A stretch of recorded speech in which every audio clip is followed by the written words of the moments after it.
secretary for North Dakota Local Food and Development Alliance. Previously was working with North Dakota Farmers Union, and I've just switched jobs to work with Dakota West Arts Council.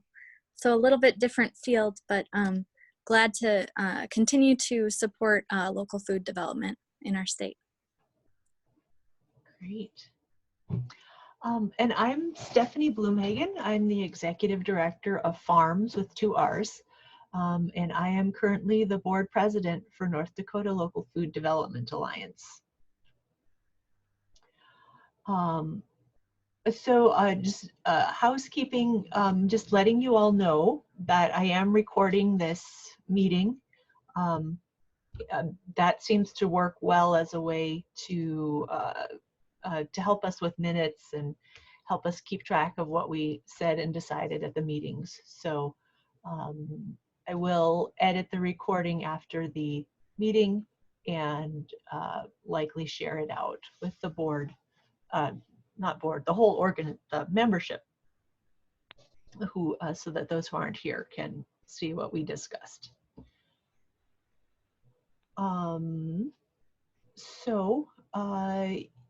You all should be able to see the agenda on the screen, and it was sent out. Are there any additions to the agenda? Stephanie, this is Bill Davis speaking. I just let you know I'm on the phone. Thank you. Oh, Bill, would you introduce yourself? Bill Davis. I'm a small producer. I'm on the Farms Board and consultant with Strengthen ND. Thank you. I apologize. We are not done with introductions. I got mixed up between my grid view and my participant list. We have several more people with us. Ruth Buffalo, would you introduce yourself and tell us the organization that you're associated with?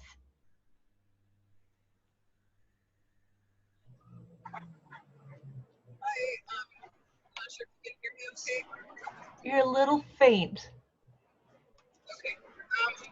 So my name is Ruth Buffalo. I'm a citizen of the Mandan Plaza Underground Nation, and I am finally able to make one of these meetings. So thankful for the accessibility to Zoom, but I was not able to get any of the previous meetings, but I was on the groups earlier, maybe about a year ago. So I have a vested interest in food sovereignty and have been a part of different independent projects within the MHA Nation, focusing on the accessibility for food. There was a work group formed with legislators and different key stakeholders across North Dakota. I was able to be part of that group that was pulled in to speak on behalf of the tribal nations at the press conference recently, so I want to stay connected to this group. Thank you. Thank you, Ruth. I'm going to repeat a little bit if others had a hard time hearing. I think, Ruth, you said you are involved in food sovereignty work with the Mandan Hidatsa Arikara Nation, and there's a legislative group involved in food access work that you're helping organize?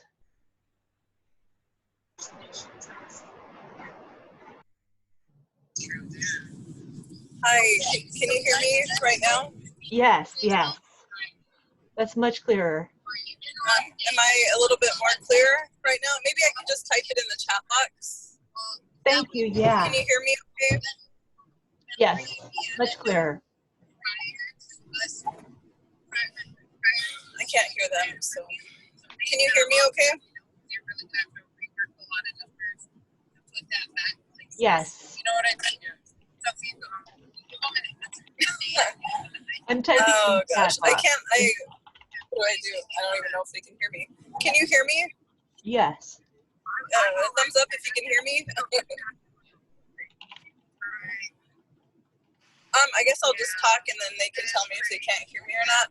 No, I'm not organizing a work group. There was a work group that was organized recently regarding food access across North Dakota regarding the CARES Act funding. And so I had mentioned that this group, though, I was brought in a few years ago. And so I'm finally able to make a meeting right now due to Zoom. So I'm thankful for the accessibility of Zoom. I'm still on the listserv, so I have received notifications in the past.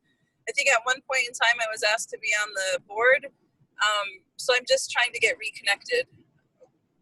And so to this group, I have an invested interest in food sovereignty across our state of North Dakota. I'm interested in food co-ops. I'm a citizen of the Mandan, Hidatsa, and Arikara Nation. I'm originally from Mandaree. There was a work group formed that included legislators and different key stakeholders across the state. However, I was not involved in the nuts and bolts of that proposal, but I was pulled in to speak at a press conference last week on behalf of tribal nations. So I'm just trying to stay connected to this group because so I'll just end there. Thank you. Thank you. We are very happy to have you. And if feel free to shoot me an email afterwards, and I can make sure you get any information that you've missed in the meantime, any old minutes or updates. We're working hard to keep the information flowing and making it available to everyone. So thank you, Ruth. Karen Ahrens, I see you've joined us. Hello. Hi, everyone. Glad to be here today. On this organization, I do bring the Creating a Hunger-Free North Dakota Coalition. There has been a great increase in food insecurity across the state and the nation.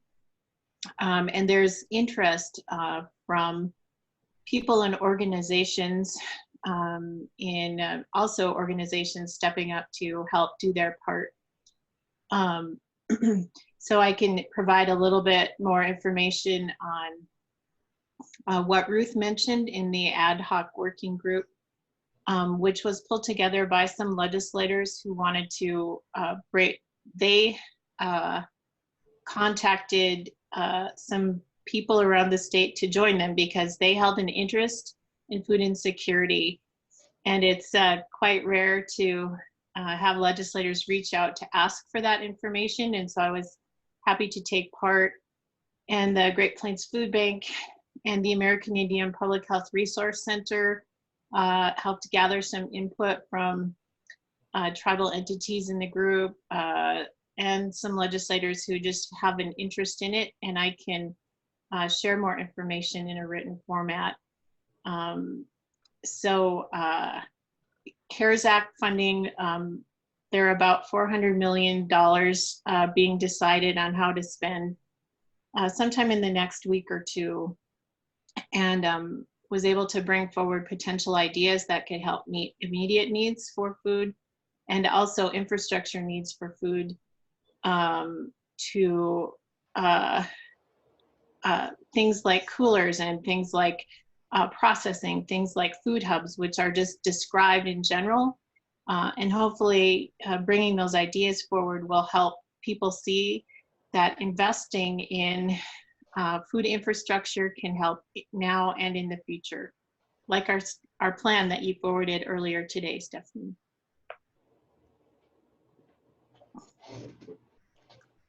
Thank you, Karen. Jill Hawkinson is on as well. Would you introduce yourself, Jill?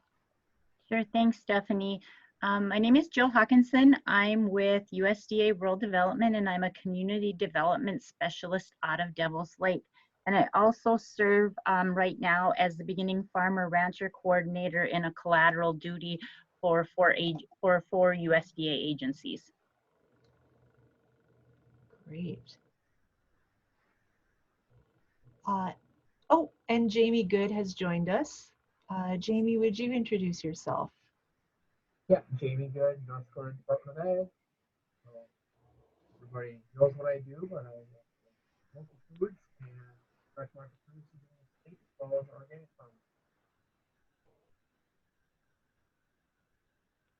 farming. If you could type in the chat box, Jamie, you were a little muffled, and I just want everybody to be able to hear what you said or read what you said.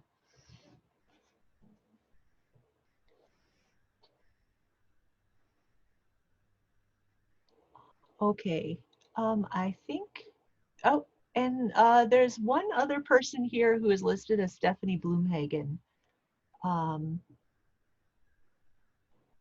If you joined recently and you haven't introduced yourself, would you please introduce yourself?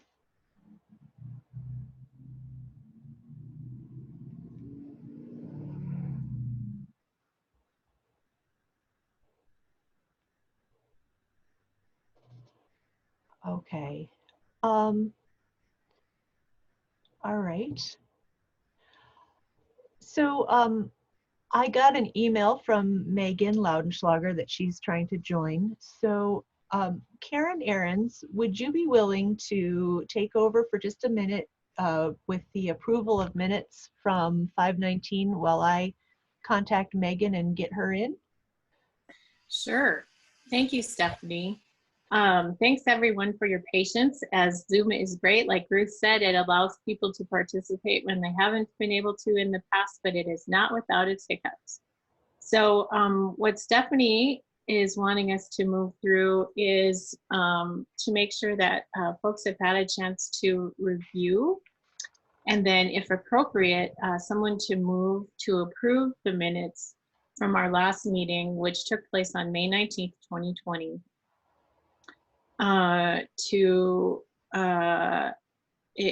If people have had a chance to read through those, and if people feel that they correctly state what happened at our meeting, it would be appropriate to receive a motion to approve the meeting minutes as presented or suggest any changes that need to be made.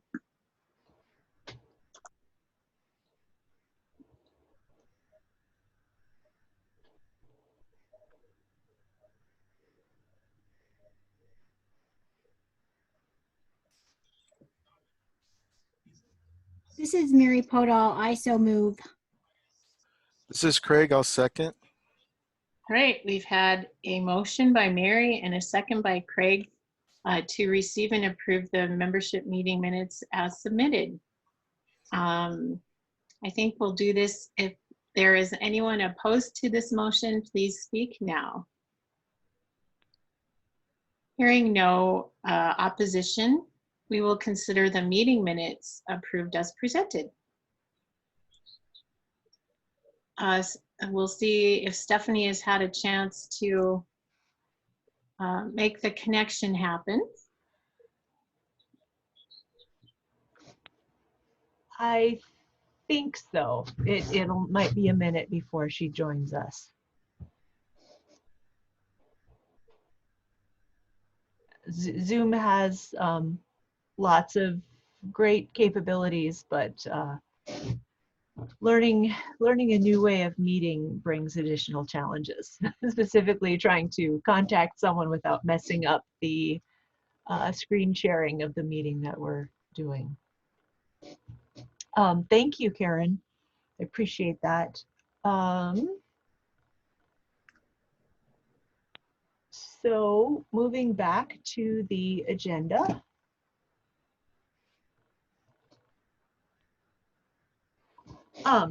Mary Podall is with us today, and she let us know about a local foods event that is happening in August. And so I asked Mary to join us and tell us a little bit more.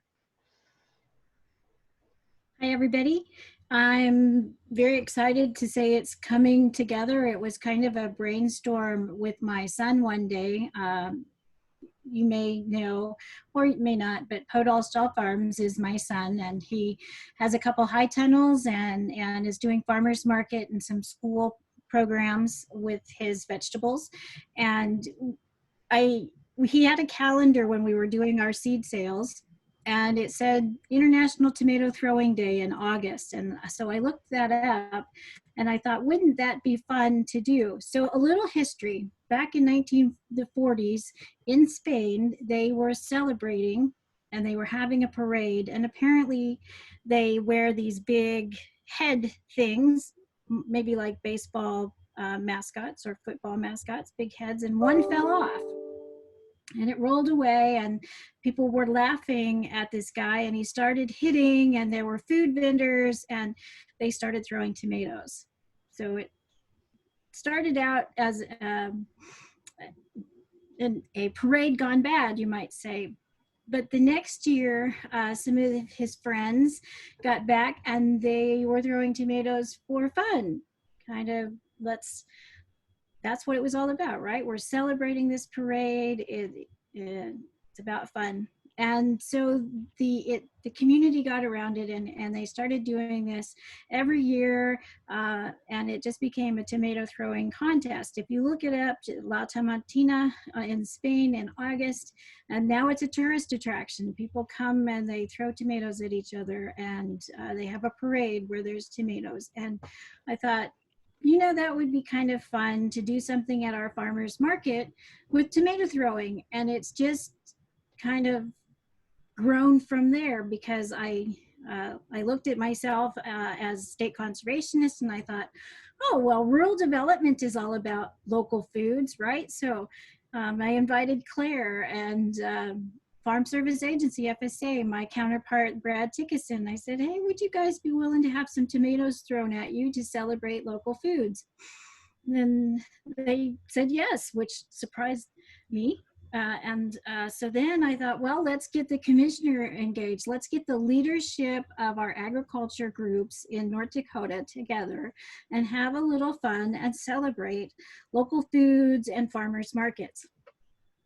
And so I figured with the commitment of my counterparts, I haven't quite got Commissioner Goering's approval yet, but I think Jamie likes the idea, and maybe if nothing else, the commissioner would let Jamie represent the North Dakota Department of Agriculture there. Holly Mobby has agreed to have tomatoes thrown at her. So we've got a lineup of about 4 or 5 leaders in agriculture willing to come on August 22nd to Capitol Farmers Market, which is at Gateway Mall on the south side this year. And my PAS, and I don't know if I can do this, I might try here in a little bit after I'm done talking. My PAS, my public affairs specialist, mocked up a banner for us. And so we have the rules. The people that volunteered will have ponchos. The tomatoes will be smashed, and there'll be buckets of tomatoes for a donation. And what I thought I'd do is I would line up a few people to throw tomatoes at us. So I've got Farmers Union. Yes, Mark Watney with Farmers Union lined up to be one of the first throwers with his bucket of tomatoes. And I've asked Farm Bureau, while I haven't heard back from them. So I'm looking for a little bit of support in promoting local foods and this event, but I'm also looking for anybody who might want to come throw tomatoes at Holly.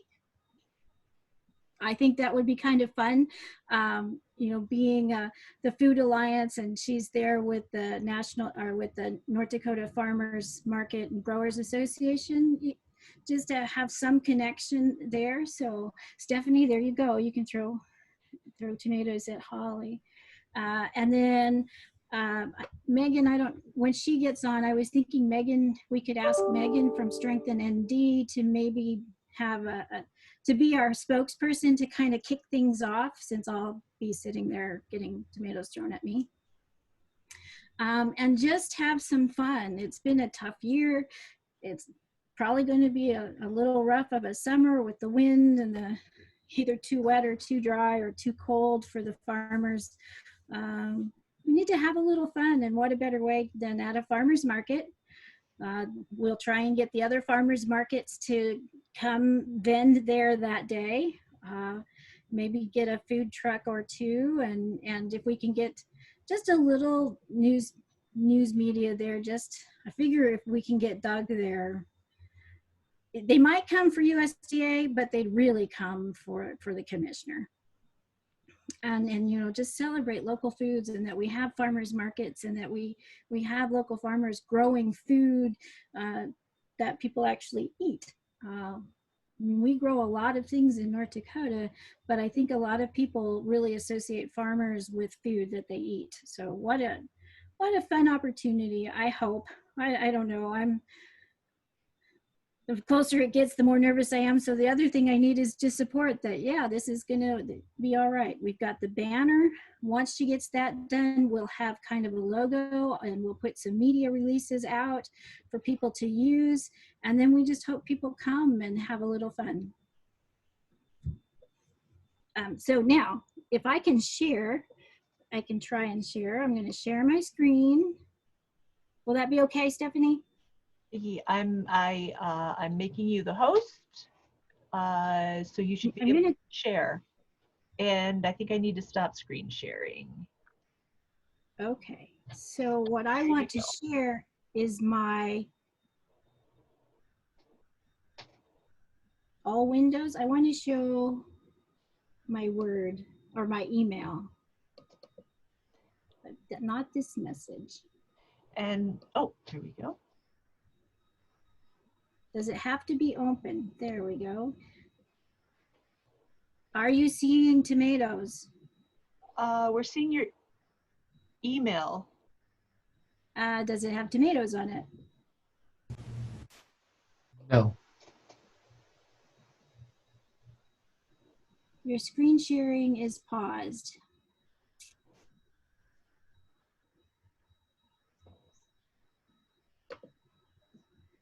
I don't know how to unpause it.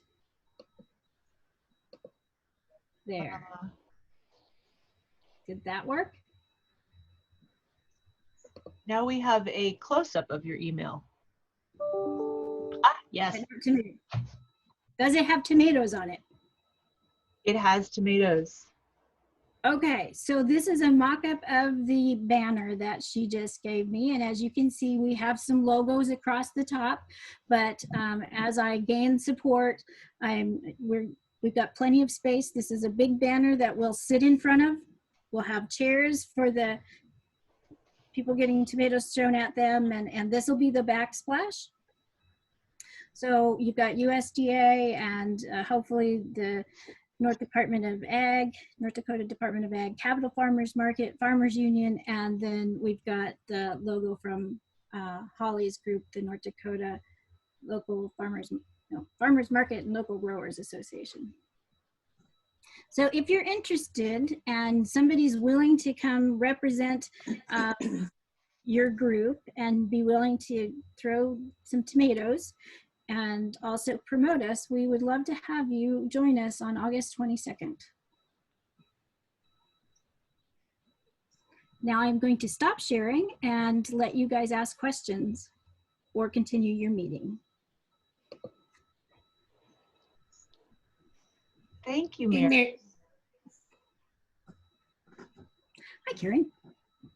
Hi, I think this does sound like a lot of fun.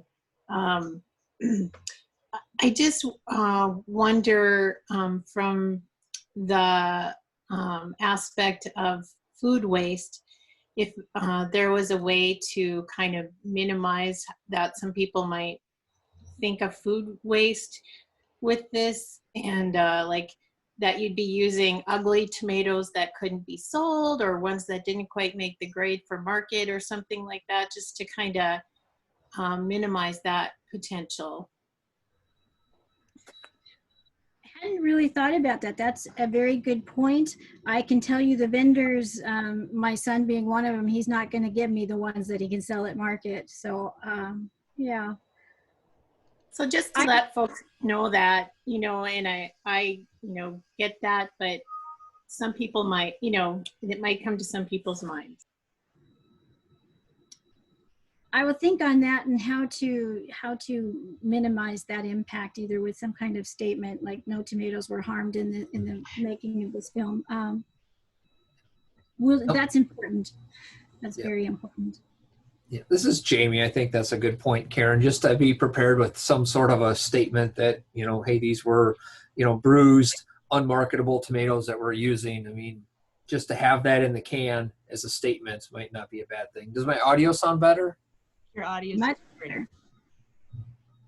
Perfect. Thank you, Jamie. Yes, the other thing is there will be tarps to capture the tomatoes. So I do plan on bringing as much back to the compost pile as I can too. I didn't figure I'd want to leave the vendors having to clean up the mess that my son says I caused. Well, that could even be the messaging too, is that we're going to gather these up, they're going to go home, they're going to get thrown in the compost pile, and they're going to get reused. I think that's still some good messaging. We're trying to, you know, reduce, reuse, recycle. Yes. I can take my compost bin there that I made at the Burley County Soil Conservation District workshop and show them how to compost. More education. And people of a certain age, it may bring to mind Gallagher and the Splash Zone, the comedian. Oh my goodness, yes.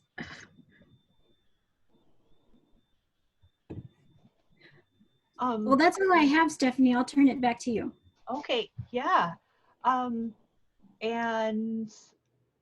I'm not sure if we need, I would be for putting NDLFDA's support behind that. I should probably take it to the board for approval. So I will send NDLFDA board members an email this afternoon and get back to you, Mary. But I think it's a great event and a great gathering of support from lots of entities to show allied support behind local food. Thank you. Okay, we have Jamie Good. Okay, so last month, our conversation was about what our needs around local foods in our state, especially with the recent surge in interest in local food. And a lot of the conversation focused on increased demand for locally processed meat.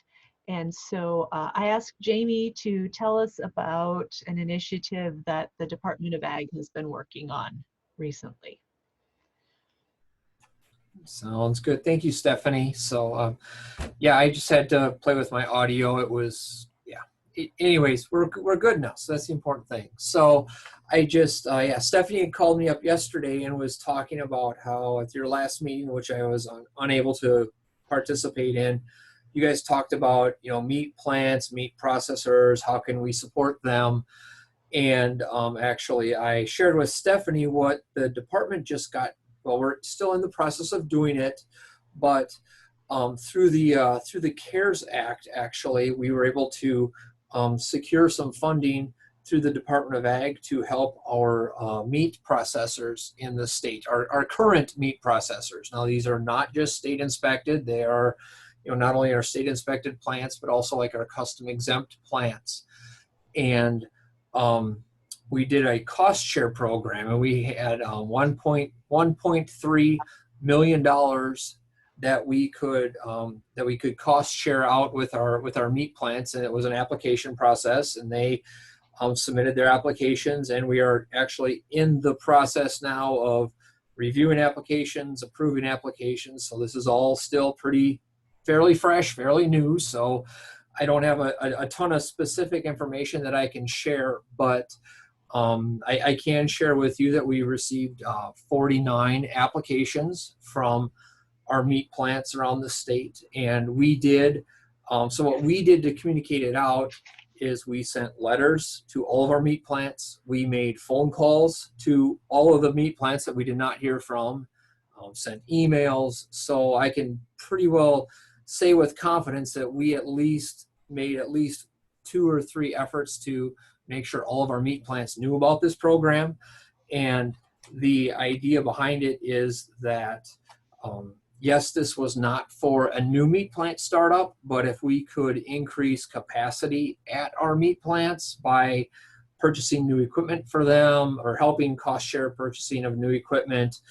It does not pay for buildings. It does not pay for, did not pay for staff, but with these purchases, we're really hoping that our meat plants in the state, like I said, will be able to increase capacity and be able to help support more growers in the state. So I just kind of wanted to share that. I really don't have anything more than that, I guess, that I can share at this point. Once we do the awards, do the cost share out, I'm sure we'll be sending out more press about it, where the money went, who got what dollars, things like that. So it's, I think, pretty substantial considering there's a $1.3 million investment in our meat plant industry, meat plants in the state. So I guess with that brief synopsis, I'll take questions and see what I can or can't answer.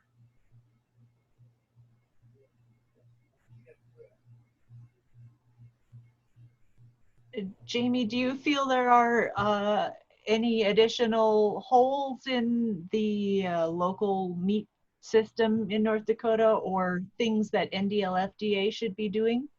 Well, I know that, we did get a lot of inquiries about, new meat plant startups, people that wanted to start up a new, meat plant, and would this cost share help support them? And unfortunately it does not. So, certainly there are still people looking at, wanting to start up a new meat plant, and this money did not help them. But like I said, I think, 49 applications. What do we have? We have like 75, 80 custom meat plants, 10 state inspected plants. So, of the 90 meat plants that we have in the state, almost half of them, over half, actually applied for the cost share, which I think is really good. So, and they're buying all sorts of stuff. They're buying, new coolers, new condensers, new grinders, new choppers, new smoke houses, all these things to help increase their capacity to offer more services to producers. So I think it'll be, really good. But like I said, that would be the whole. If you said, Stephanie, that probably would be the whole, is that, still trying to figure out a way to better, help our plants that are getting started up with capital. I know, like rural development, the Bowden meat plant used, rural development for some assistance, to get them up and going. Obviously, we have APUC within the Department of Ag. APUC does have some dollars that can be leveraged for new startups, things like that. So that's what I see. Karen, did you have a question for Jamie? Yeah, Jamie, it sounds like there was excellent response to the request for proposals. And if you could just keep us informed as North Dakota Local Food Development Alliance, did the requests exceed the need, or did the need exceed the amount available? Is there still more need than was able to be met with this grant? Just to help us keep a pulse on how the Department of Agriculture took CARES Act funding that was made available. And like I was saying earlier, meeting the needs of today will also help meet the needs of the future.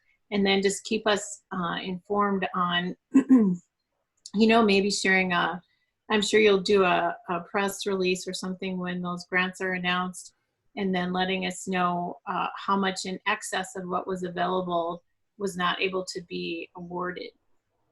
Okay. Yeah, I can keep that in mind. I don't, like I said, they're still working out the numbers and, what all came in and what we're going to assist with and things like that. So yeah, I'm sure that'll all come out. Once it comes out, we'll make sure you guys get, a copy of the press release because I'll get it. I mean, I'll see the press release, of course, and it'll come to me, and I'll make sure I forward that out to you guys. So.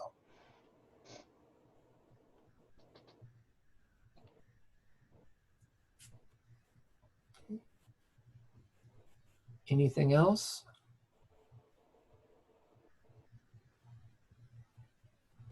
Well, thank you, Jamie. And I will help to make sure that any information you provide gets to the entire group so that we're all apprised of the situation. Megan, I wanted to welcome you to the group, and I owe you an apology. I must not have your email in the contact list, and that is my bad. So I'm glad you were able to get in.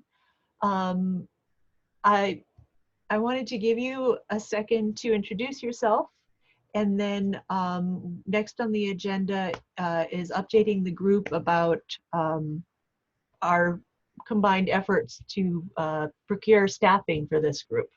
So. Sure. Hi, everybody. My name is Megan Ladenschlager. I'm the Executive Director of Strengthen ND. I'm now serving as the Treasurer of the North Dakota Local Food Development Alliance. And I'll kick it back to you, Steph, to talk about the AmeriCorps plan, or the hope for the AmeriCorps plan. Sure. Yeah, we had talked, I think we brought it up in the last meeting, and we've talked about this as a board about how staffing would really benefit this, would help this organization grow, would give us the capacity. Right now, we don't have any staff. We are a 501c3, but our board is kind of a working board. So Megan and Karen were keeping the organization moving forward while doing their full-time jobs. I'm working to keep us moving forward, but I'm also, you know, have a full-time job as the ED of Farms. So a staff person would really help us in a lot of ways.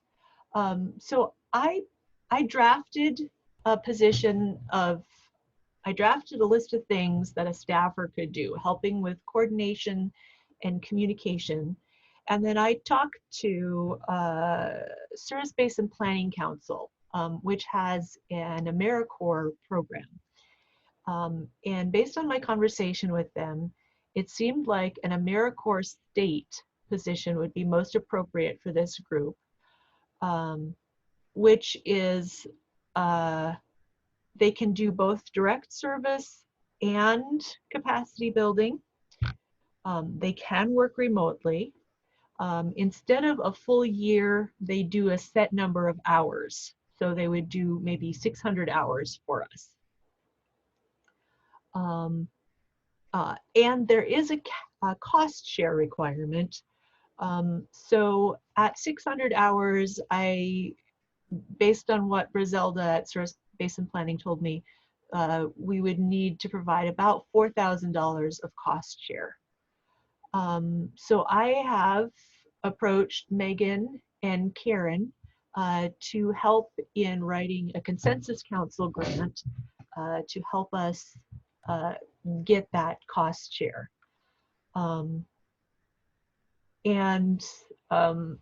know, if for some reason that grant wouldn't be awarded, I think we would still have there's other grants. We could find other ways to do that. Farms is willing to participate in this.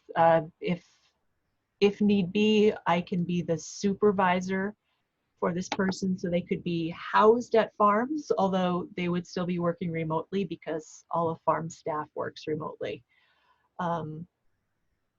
So I wanted to let the group know that we are working on that, and give you all an opportunity to ask questions, share ideas, give input.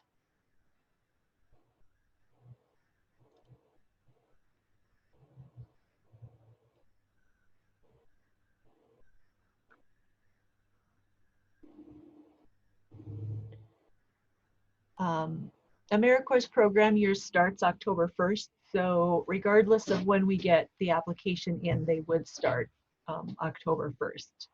But it sounded like if we get an application in, we have a pretty decent chance.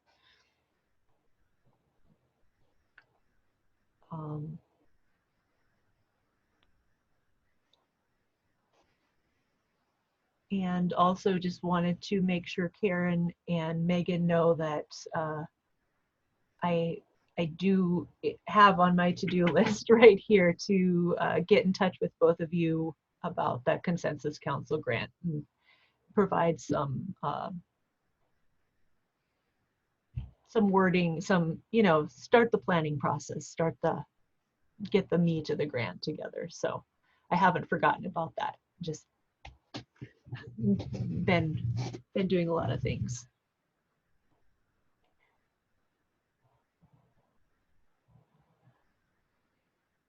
Okay. So moving forward. So last month, Bill reminded us all that this group in our work is founded on a strategic plan and the work and vision of Chuck Fleming. So I've attached that strategic plan and sent it to you earlier today. And I wanted to give Bill an opportunity if he had anything he wanted to add about that strategic plan, if he's still with us. I'm still with you, and thank you, Stephanie, for sending that out. I was pleasantly surprised when I opened the email and saw the attachment. I just want to encourage everybody to read it. There is, of course, some updated information that needs to be added, and perhaps that's a task of our new, potentially new person to update that. But if anybody feels so inclined to look and send out additional updated information, please do so. But I think it's still very, very relevant and still a solid guide. And that does not mean that we're not flexible and nimble to make changes and move forward. So that's all I have, and appreciate the opportunity to comment. Thank you.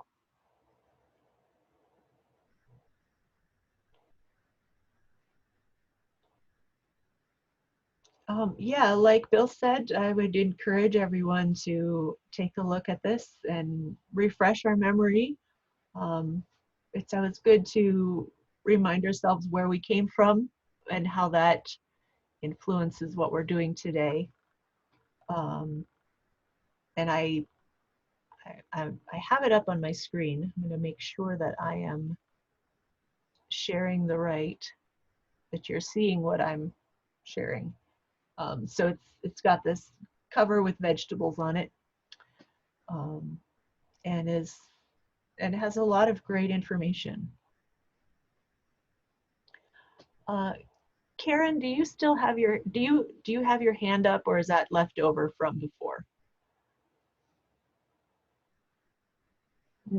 Just a leftover hand. Okay.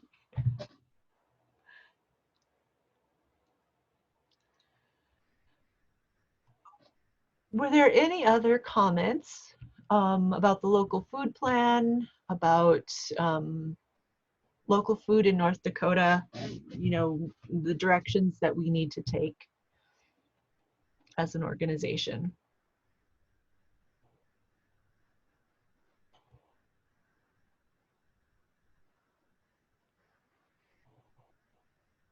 You all will probably need some time to review it. To be honest, I just sent it this morning and haven't had a time to sit down and look through it myself. So let's take some time to read it, and I will bring it to next month's meeting as well. So we have about 15 minutes left, which is a good amount of time for our member updates. We initially did these at every meeting verbally. We've added a form where people can submit their member updates. So I thought today, since we have some time, we can go through the updates that were submitted and give an opportunity for others to share updates that they have as well. So starting with what was submitted, Jamie, would you tell us about food pantry produce drop-off information for Hunger Free ND and Farmers Market Day at the Capitol? Sure. So basically, the Hunger Free North Dakota Garden Project is a project that the department has worked on for a number of years. We are entering year 11. And where I am at right now is just making sure that our information is accurate for food pantries and other organizations who accept fresh produce donations, making sure that that drop-off information is current. So I've been working a lot with food pantries, Great Plains Food Bank, and updating that information. And then the next piece is obviously the Farmers Market Day at the Capitol, which is scheduled for Wednesday, August 5th. The big thing with that I want to make sure everybody is aware of is that due to the construction of the south entrance of the Capitol, that event is being moved to the west side of the Capitol, right along 4th Street. There's a section of the parking lot that kind of sits inside the trees, and that's where we're going to have the market this year. Kind of exciting. We're going to cone off both entrances of that area, so you're going to kind of have some defined space. Hopefully, don't have to try to tell people who want to try to get through don't have to deal with people trying to get through the loop that are upset because they can't get through the loop that day. So that's going to be nice that I don't have to deal with those unhappy people in the morning when we shut the loop off like we normally do. So, but yeah, that's going to be the big thing with the farmers market at the Capitol is that it's just moved to a new location just west of the Capitol, kind of right along 4th Street. Registration is looking really good. Have had a lot of really positive responses. Vendors have signed up for that. Mary, I see you're still on the call. You guys are, Podol Stoll Farms is in. Emmett is in.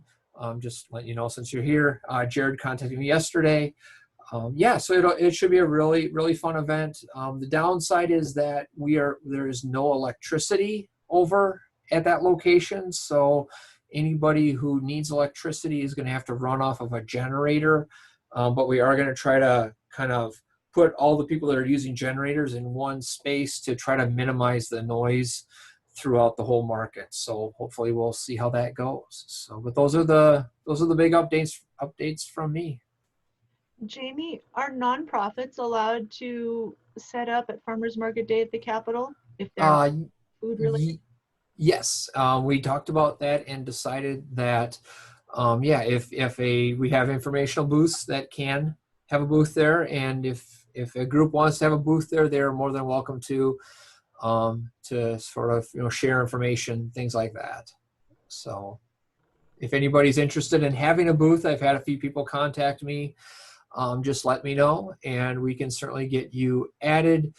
As far as vendor spaces, we should have plenty of vendor space this year with that area. It's a good amount of space that we are being allowed to have. So if anybody's interested in an informational booth to share information, just let me know and I can put you down. Thank you. Craig, would you tell us about your update? Fame Stringer has been working with Rachel Hafner, Community Orchard, Tool Library, Tool Share. Sure. So we talked to Jamie, and we were supposed to have done by the end of May, but COVID happens, and so Fame and Rachel are working to get. They've kind of taken the lead to get some trees, some larger trees in this season. So we have trees in an orchard, and then we're working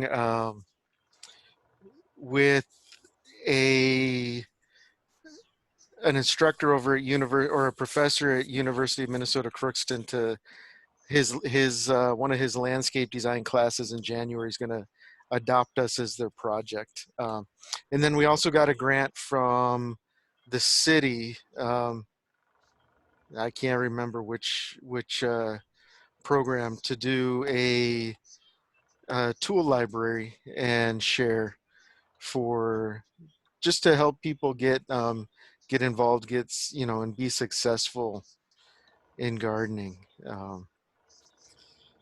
And pending what happens in the fall here, we'll have a bigger event, but that we don't know what we're going to be able to do yet at this time.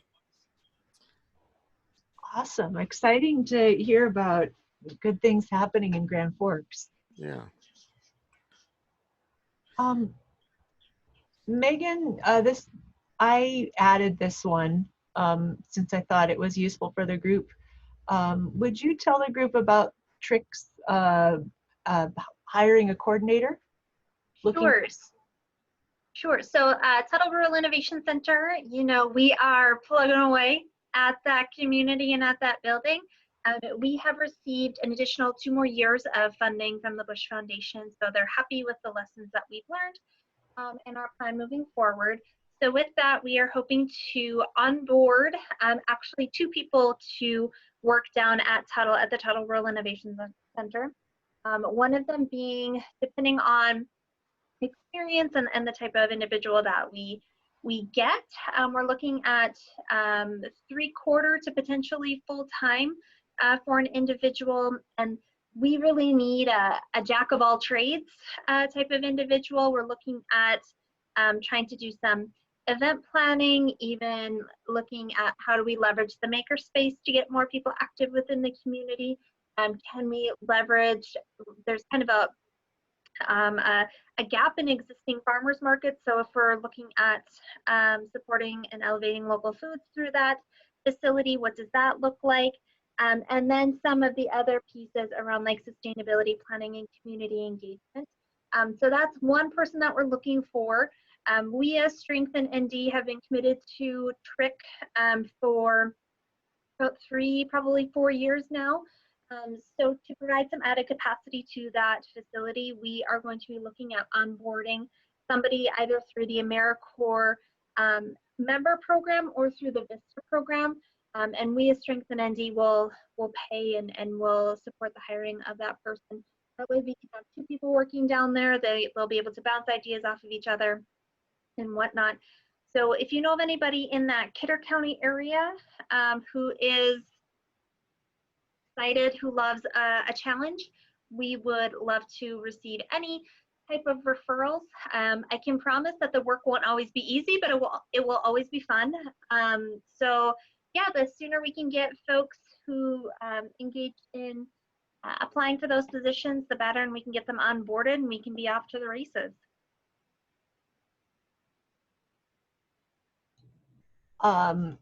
Is there a place, a link?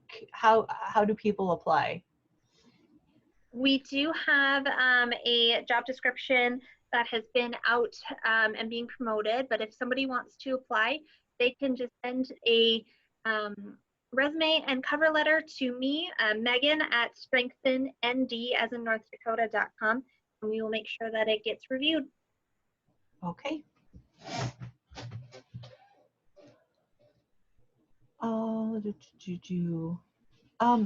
Jill, you just added an update about rural development and the CARES Act. Would you tell us more?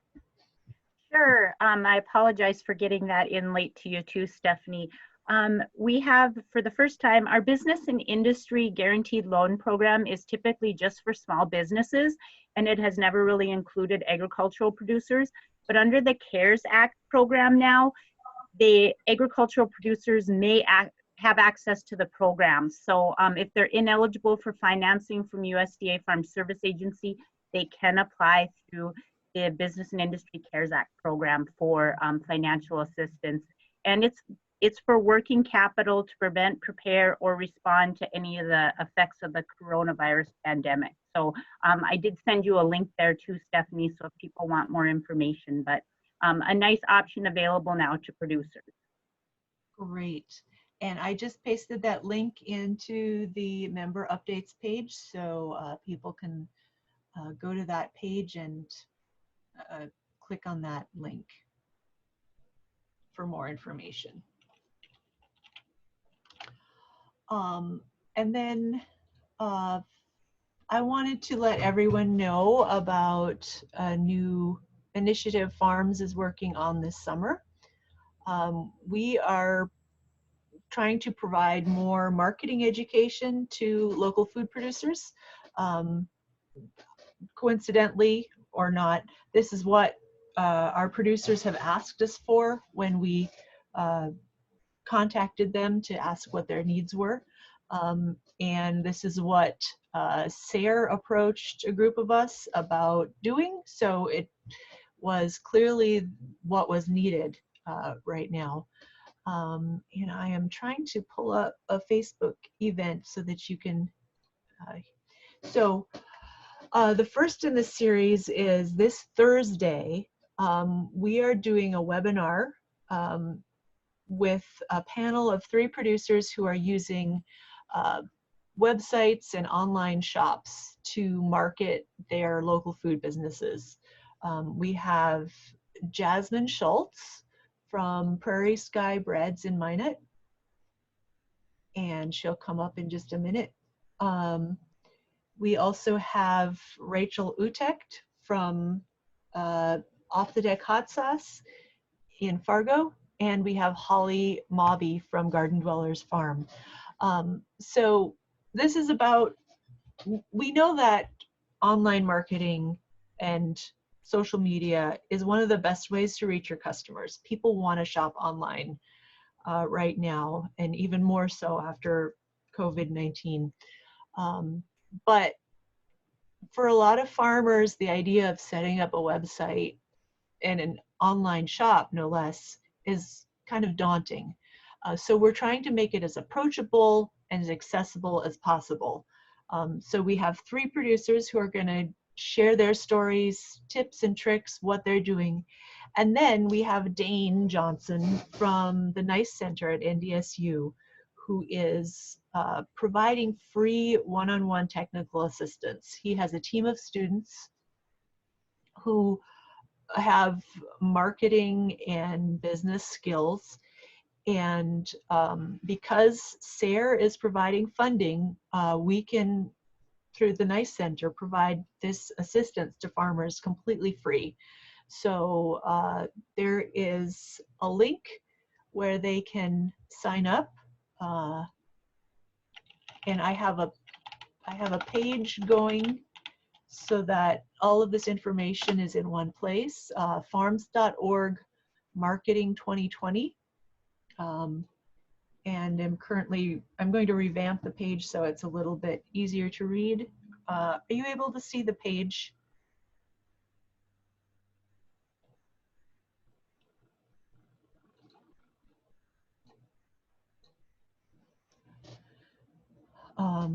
So registration for the webinar is on our page.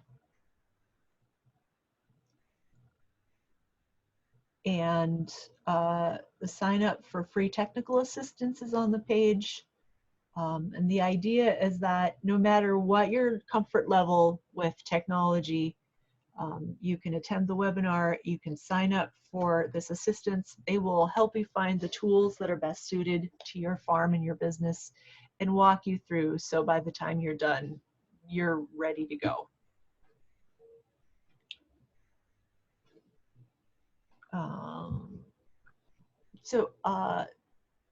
So we're, if you can help share this out, there are some posts on Facebook. I'll send out an email with information about this webinar. It's this Thursday, the 18th at noon.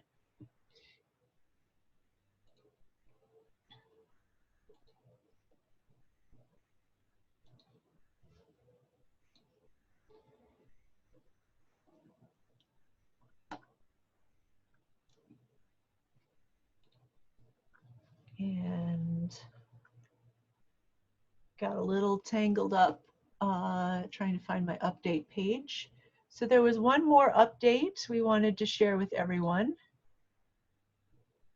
And that you can find that by clicking on the update page, and that was simply letting everyone know about Great Plains Food Bank's distributions for the Farmers to Families food boxes. And there is a list, a schedule showing their distribution sites around the state.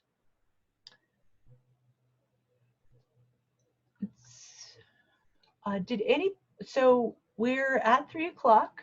Before we go, I'm just going to ask if there are any other updates that anyone wanted to share. I want to make sure I don't miss anybody.